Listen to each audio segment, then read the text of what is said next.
But who's the first one that actually God used to write? Moses. Yes. Moses. When he wrote the Pentateuch. We don't have that. It's just a series of a lot of people tend to say that that's like Genesis, Exodus, Leviticus, Numbers, Deuteronomy. Mm-hmm. He kind of did write that. But God inspired him. Anyway, but there was a couple of things. There's only 3 instances where God actually came down and basically wrote himself. What's the first one? You see it in green. 10 Commandments. The 10 Commandments. You can find that in Exodus 31, 18. Right? The second one where God wrote using a finger. God wrote with a finger, his own finger, upon the what wall? I always mess up that name. That's why I said what wall. No, that's not the sheep. Belshazzar. Belshazzar wall. Right? Belshazzar.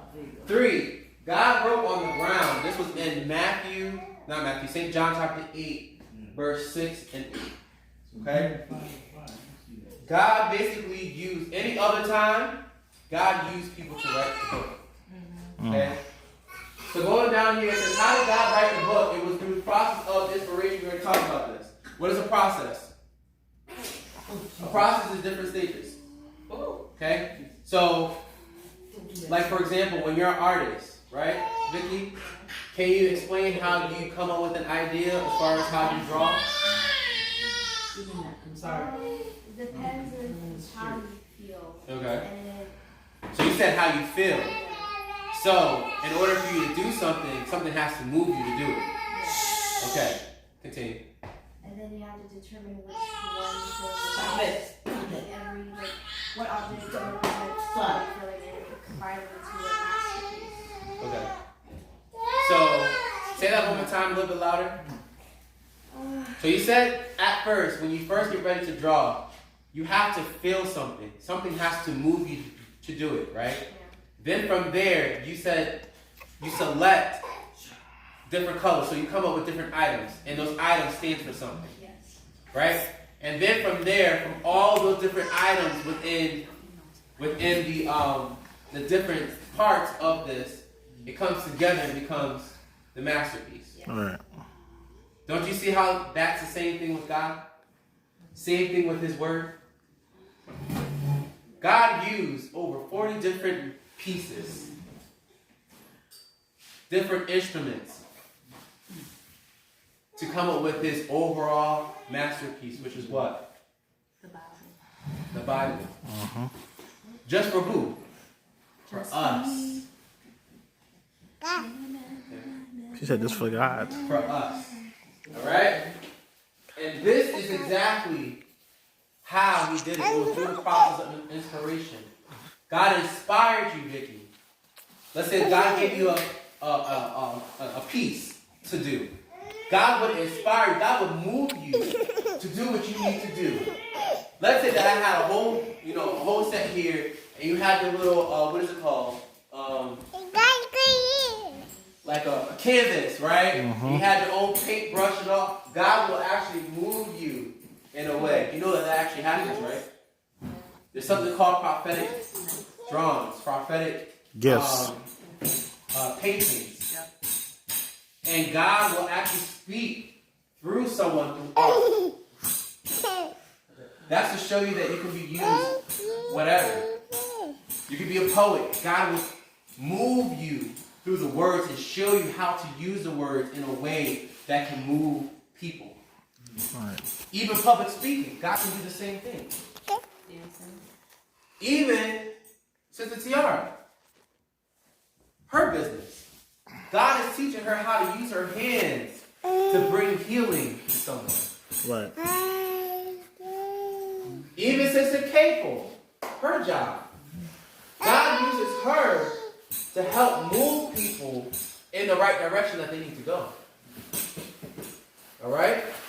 Everyone is meant to do something. It doesn't mean that you have to be a pastor, that you have to be a bishop, that you have to be a prophet. God will use you just who you are, but you just have to submit so that He can inspire you to do what He made you to do. Right. Okay? Alright, so all this to 2 Timothy chapter 3:16. We already know all things. Basically, all scriptures are inspired by God, right? Something that I'll put in my own words. I'm not quoting it for what it is.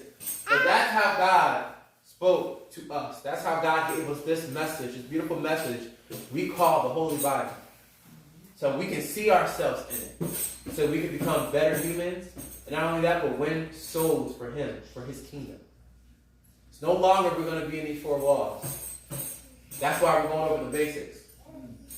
So that when people come our way, we know that the Bible is the truth. Why? Because St. John, or 1 John 7:17 says what? Sorry, St. John 17:17 says, Thy word is true. Amen. Amen. The word of God is true. There's no going back. Whatever you say, it is what it is. But if it ain't in here, well, I'm holding my phone up, but I have the Bible app. But if it ain't in the Bible, it don't mean anything. Right. That's how we should be. But at the same time, we should be loving and open to help people that don't understand. Right. Okay? Alright. That's kind of all that I have. I kind of went over 10 minutes, but that's fine. It is what it is. But I just wanted to get this down so when we move on to the next part, we will know what we're doing. Right. Okay? Because in order for you to get here, you got to understand this. Okay?